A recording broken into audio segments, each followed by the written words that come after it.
Bismillahirrahmanirrahim. Assalamualaikum warahmatullahi wabarakatuh. Pemirsa yang dirahmati Allah, marilah kita simak ceramah dari Ustadz Dasat Atis dengan tema Sudah Betulkah Islammu? Sebelumnya marilah kita berselawat terlebih dahulu. Allahumma sholli ala Sayyidina Muhammad wa ala ali Sayyidina Muhammad. Selamat menyaksikan. Sepertinya sejak kecil kita sering mendengar ada istilah yang mengatakan Islam KTP. Biasa kita mengaku Islam, tapi ternyata KTP-nya saja yang Islam, sehingga di akhirat kelak ketika diseleksi berkasnya, diseleksi keislamannya, ternyata dia tidak memenuhi kriteria, tidak memenuhi syarat sebagai orang Islam. Pertanyaan muncul, kalau begitu apa persyaratan menjadi Islam? Apa karakteristik sifat orang Islam? Pertanyaan ini Allah jawab dalam surah Al-Fat. Saya ulangi, Allah jawab dalam surah Al-Fat ayat 29, di mana Allah berfirman, Bismillahirrahmanirrahim, Muhammad Rasulullah walladzina ma'ahu asidda'u alal kuffar ruhama'u bainahum tarahum rukka'an sujjada yabtaguna fadlan minallahi wa ridwana simahum fi wujuhihim min asaris sujud ila akhiril ayat. Sadaqallahul adzim. Sidang Jumat yang saya muliakan, ayat ini menginformasikan setidaknya ada 5 syarat yang harus kita penuhi kalau kita ingin disebut orang Islam. Mari kita simak satu demi satu. Yang pertama, kata Allah, kalian kalau ingin mengaku Islam, Muhammad Rasulullah walladzina ma'ahu asidda'u alal kuffar. Sesungguhnya Muhammad itu dan orang-orang yang mengakui Muhammad sebagai nabinya, pengikut para Muhammad, sifatnya asidda'u alal kuffar, tegas kepada orang-orang kafir. Tegas kepada orang kafir. Apa itu tegas dan siapa orang kafir? Tegas bukan orang tidak ada salahnya non muslim kita pergi bakar rumahnya, bukan itu yang dimaksud tegas. Apa yang dimaksud tegas? Menurut ajaran agama kita, tegas di sini adalah lakum dinukum walyadin. Bagimu agamamu, bagiku agamaku. Tidak boleh campur-campur. Sekarang ini mulai tipis. Anak-anak muda kita Natal ikut, Imlek ikut, tahun baru Islam ikut. Akhirnya apa? Samar-samar tidak jelas agamanya. Lalu apa itu kafir? Siapa orang kafir? Menurut agama kita orang kafir adalah mereka di luar Islam. Inna dina indallahi Islam. Agama yang paling mulia di sisi Allah agama Islam. Lain Islam sesat. Keras Ustaz? Bukan keras. Inilah yang disebut tegas. Tidak boleh campur-campur. Saya yakin insya Allah di masjid ini tidak ada yang ikut kebaktian, tidak ada yang ikut barangkali agama lain dalam ibadah, tapi bagaimana mereka mengikuti ajaran-ajaran mereka. Satu, mulai kita lihat Pak, undangan pengantin yang ngundang haji, gedungnya Islamic Center, ikut mengundang, kadangkala ada ulama, tapi apa yang terjadi dalam pengantin itu? Undangannya laki perempuan belum ijab kabul sudah baku peluk. Budaya apa ini? Bukan budaya Islam. Banyak kita lihat itu, belum ijab kabul berarti belum halal, sudah peluk-peluk pengantinnya di fotonya. Makna foto itu supaya ditahu siapa yang foto, siapa yang pengantin. Bagaimana caranya? Silakan foto, tapi jangan kasih baku pelui. Bagaimana caranya? Sebelah kanan laki-laki perempuan sendiri, sebelah kiri perempuan juga sendiri, lembaran berikutnya orang tua kedua mempelai. Ayo silakan. Apalagi kita mulai serempet-serempet, hilang batas kekafiran dan keislaman kita. Nama kita kadangkala sudah mulai tidak jelas mana Islam, mana non muslim. Yang pertama, kalau kita mengaku Islam, asidda'u alal kufar, tegas kepada orang kafir. Apakah tegas itu berperang-perang? Tidak. Rasulullah sepertinya sangat indah mengajarkan kita tentang toleransi. Suatu ketika Nabi duduk-duduk dengan para sahabat, tiba-tiba ada jenazah diusung. Jenazah diusung, Nabi berdiri. Tadi Nabi duduk, Nabi berdiri. Sahabat komplain, ya Rasulullah, itu jenazah orang Yahudi. Yahudi? Iya. Dia manusia. Ya, saya berdiri bukan menghormati agamanya, tapi menghormati sesama manusia. Itu boleh kalau seperti itu. Tapi berkaitan dengan akidah, tidak boleh campur-campur. Rasulullah ketika dihina diri pribadinya, tidak pernah melawan. Diludahi, dikasih kotoran onta di depan rumah, dikasih duri, dibuat lubang depan rumah. Apa Nabi ajak perang? Tidak. Nanti Nabi ajak perang ketika apa? Akidah dan agamanya dihina, baru perang. Kalau kita tak balik Pak, agama tak dihina, biasa ada juga ulama yang bela. Sekalinya pribadi tak dihina, baru kita mau perang. Justru Nabi, pribadi dihina tidak jadi masalah. Tapi ketika akidah dan agama kita dihina, barulah Nabi mengajak perang. Yang kedua, sifat orang Islam yang kedua menurut Quran, ruhama'u bainahum, kasih sayang kepada sesama mereka. Kalau kepada non muslim kita tegas, masuk ke dalam sesama muslim, ruhama'u bainahum, kasih sayang kepada sesama mereka. Nah, ini musim-musim pilkada, Pak, mulai makin baku cambuk-cambuk lagi itu. Orang mau jadi wali kota, orang mau jadi gubernur, kita bersepupu baku musuh, kita bertetangga baku musuh. Jangan. Ruhama'u bainahum, kasih sayang sesama mereka. Bagaimana sesungguhnya kasih sayang sesama mereka? Contoh, begitu cantiknya persahabatan antara Umar dan Abu Bakar. Suatu ketika Umar datang menghadap kepada Nabi. Ya Rasulullah, saya mau mengadukan perasaanku ini. Kata Nabi, kenapa ya Umar? Begini ya Rasul, beberapa saat yang lalu saya ketemu sama Abu Bakar. Saya tidak tahu, saya tunggu-tunggu Abu Bakar memberi salam kepada saya, tapi dia tidak salam. Akhirnya saya lah yang duluan. Saya tidak tahu ada apa salah saya, kok Abu Bakar tidak mau salam kepada saya. Mendengar ini Nabi lalu berkata, baiklah tunggu Mi, saya panggilkan Abu Bakar. Panggil Abu Bakar. Ketemulah Abu Bakar dengan Umar, dengan Rasulullah. Lalu Nabi menyampaikan, ya Abu Bakar, ini ada keluhannya Umar. Lalu Abu Bakar menjawab, ya Rasulullah, saya pernah mendengar Anda bersabda, barang siapa bertemu sesama muslim, siapa yang lebih dulu memberi salam, maka Allah bangunkan surga baginya. Siapa yang lebih dulu memberi salam, maka Allah membangunkan surga baginya di akhirat kelak. Saya ingin surga itu lebih dulu diberikan kepada Umar. Biar nih saya tidak salam, biar saja Umar dulu yang memberi salam, supaya Allah bangunkan surga di akhirat kelak. Mendengar ini, Umar bin Khattab mengeluarkan air mata, lalu memeluk Abu Bakar Siddiq dan berkata, ya Allah, persaudarakanlah kami dunia dan akhirat. Masya Allah, persaudaraan di mana? Mementingkan kepentingan orang lain dibanding kepentingan diri sendiri. Ruhama'u bainahum. Bagaimana prakteknya ruhama'u bainahum? Ayo bantu tetangga kita yang miskin.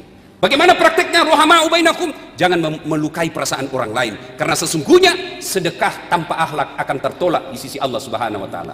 Saya kasih contoh. Kita kasih uang orang tapi dengan tanpa akhlak, biasa orang malah tersinggung. Contoh kita kasih kawan misalnya 5 juta tapi pakai kaki. Wih dasar, ini 5 juta tapi ditendang pakai kaki. Biasa orang bilang, bos, namamu miskin jangan kau kasih begitu, aku tahu kok untuk. Ruhama'u bainahum, kasih sayang kepada sesama mereka. Yang ketiga, karakteristik sifat orang Islam menurut surah Al-Fat 29. Setelah ruhama'u bainahum, tarahum ruk'an sujada. Kamu lihat mereka ruku dan sujud solat 5 waktu. Artinya apa? Kalau ada di antara kita mengaku Islam, bagus puasanya, bagus syahadat, bagus sedekahnya, tapi tidak mendirikan sholat, mohon maaf, belum masuk kategori Islam. Saya selalu istilahkan, sholat itu ibarat barcode. Coba lihat Bapak kalau beli barang elektronik, kan itu ada barcode-nya, di scan. Begitu scan, berarti cocok ini barang. Tapi kalau di scan tidak mempan, atau lobet bunyinya, berarti ini tidak cocok ini. Bapak di akhirat nanti, masuk di akhirat di scan. Oh, tidak ada. Tapi ada redup-redup, kadang muncul, kadang tidak. Ini yang hari Jumat saja datangnya. Mereka yang tidak sholat, demi Allah, tidak ada tanda keislaman baginya. Bahkan Nabi dengan jelas mengatakan, batas antara kekafiran dan keislamanmu adalah sholat. Ketika kau tidak sholat, kau kafir di hadapan Allah. Selalu kita berdoa, ya Allah, perbaiki jabatanku. Ya Allah, perbaiki rezekiku. Ya Allah, perbaiki kesehatanku. Kita minta kepada Allah, tapi Allah jawab itu, hayya 'alas shalah, sini kamu sholat. Hayya 'alal falah, sini kamu saya kasih kemenangan. Tapi apa jawaban kita? Tunggu. Bagaimana mau kasih Tuhan? Nah, jawab keinginan kita. Allah panggil kita, tapi kita bilang tunggu. Panglima saja ada ajudannya.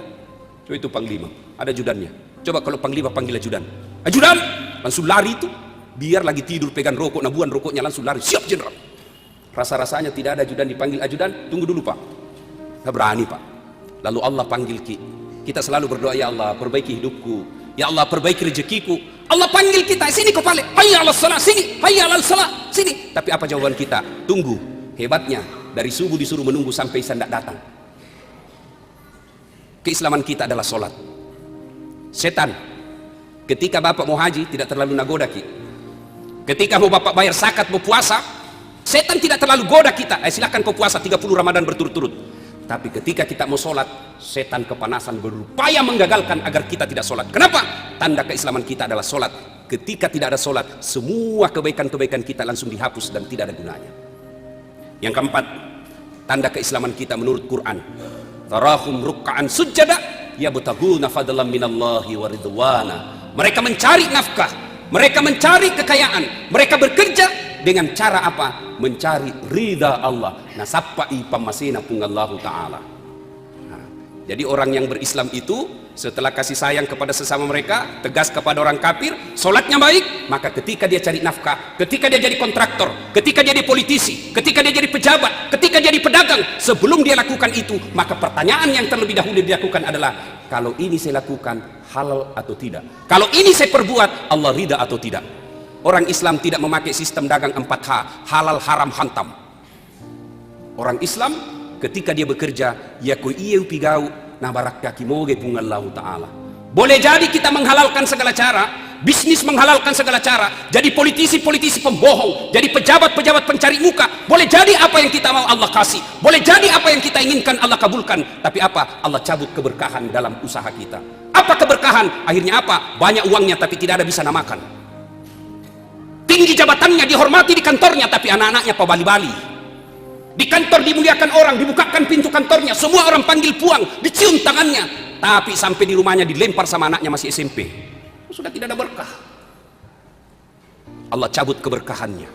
Dan yang kelima, tanda orang Islam, thimahum fi wujuhihim min asari sujud. Di muka mereka ada bekas sujud. Apa bekas sujud? Hitam jidat? Oh, belum tentu. Soal hitam jidat gampang, Pak. Anak remaja masjidku nak kasih balsem, campur minyak gosok, sujud 3 menit setiap sujud, hitam 2 hari. Tapi bukan itu yang dimaksud. Yang dimaksud di sini adalah nilai-nilai sholat diaplikasikan dalam kehidupan sehari-hari. Apa nilai-nilai sholat? Contoh paling konkret. Dalam tubuh kita, anggota tubuh kita yang paling mulia, kepala. Bapak bercanda sama saya, pukul pantat, masih senyum. Dorong perut, masih senyum. Pukul dagu, masih senyum. Tapi jangan coba-coba dorong kepala, Pak. Dorong kepalanya orang, apalagi orang Bugis Makassar, siri buat dia. Jangan kasih begitu, bos. Kenapa? Kepala adalah harga diri buat kita. Apa anggota tubuh paling hina? Kaki. Ada orang duduk dikasih naik kakinya, tersinggung di sampingnya. Kok kurang ajar sekali? Kenapa? Kaki dalam anggota tubuh adalah barang yang hina. Tapi begitu ketemu dengan Allah, sujud, kepala yang mulia sejajar dengan kaki yang hina. Artinya apa? Orang yang baik sholatnya tidak ada rasa sombongnya. Apalagi orang yang baik sholatnya, apa itu sholat? Sabar. Coba kalau kita berjamaah, Pak, sabar ki. Imam mau panjang bacanya, mana mau capek maki. Tapi kalau belum pindah bilang Allahu Akbar, jangan ruku. Sabar. Ya mentang-mentang kita tentara tinggi pangkat yang di belakang, di depan imam pensiun, belum piruku kita. Saya ruku duluan deh. Oh tidak. Artinya orang yang baik sholatnya, hidupnya sabar. Mana aplikasi kesabaran? Aneh bin ajaib, selesai sholat Jumat, tapi nilai-nilai kesabaran tidak ada. Coba mungkin lihat, mulai dari parkir kita, di jalan raya, tidak ada nilai-nilai kesabaran. Simahum fi wujuhihim min asari sujud. Di muka mereka ada bekas sujud. Inilah 5 tanda keislaman kita. Mari nih, periksa diri kita masing-masing. Oh, saya baru 2. Alhamdulillah nak yang 4 nih. Nak baru 1. Segeralah sebelum ajal menjemput. Allah masih memberi kesempatan kepada kita. Allah janji kepada kita semua, wala ta'iasu min rauqillah, ajakmu peturenu pamasiku. Selama ajal belum menjemput, selama itu Allah masih membuka pintu tobatnya. Dan hebatnya ini Tuhan kita, beda dengan manusia. Bapak tipu saya, datang kita minta maaf, apa saya bilang? Oke bos, saya maafkan kau, tapi jangan kau lagi lewat depan rumahku. Tapi Allah, banyak maksiat, banyak dosa yang kita lakukan. Wala ta'iasu min rauqillah, jangan kau putus asa. Kau datang membawa dosa penuh langit dan bumi, ampunanku jauh lebih besar daripada dosa-dosamu. Kau datang dengan berjalan, maka aku menyambutmu dengan berlari. Allah Maha Pengasih. Kita datang membawa dosa penuh langit dan bumi, lalu Allah membalasnya, innallaha yuhibbul mutatahhirin. Innallaha yuhibbul, Allah cinta kepada orang-orang yang bertobat. Masya Allah. Sudah bawa dosa penuh langit dan bumi, lalu datang kita mengadu kepada Allah minta maaf. Allah merangkul kita dan mengatakan, innallaha yuhibbut tawwabina. Saya cinta kepada hamba-hambaku yang bertobat. Semoga ada manfaat. Demikian, lebih dan kurangnya mohon dimaafkan. Nun wal kalami wasrun billahi fi sabilil haq. Barakallahu li wa lakum wa izzil mu'minin. Innahu huwal ghafurur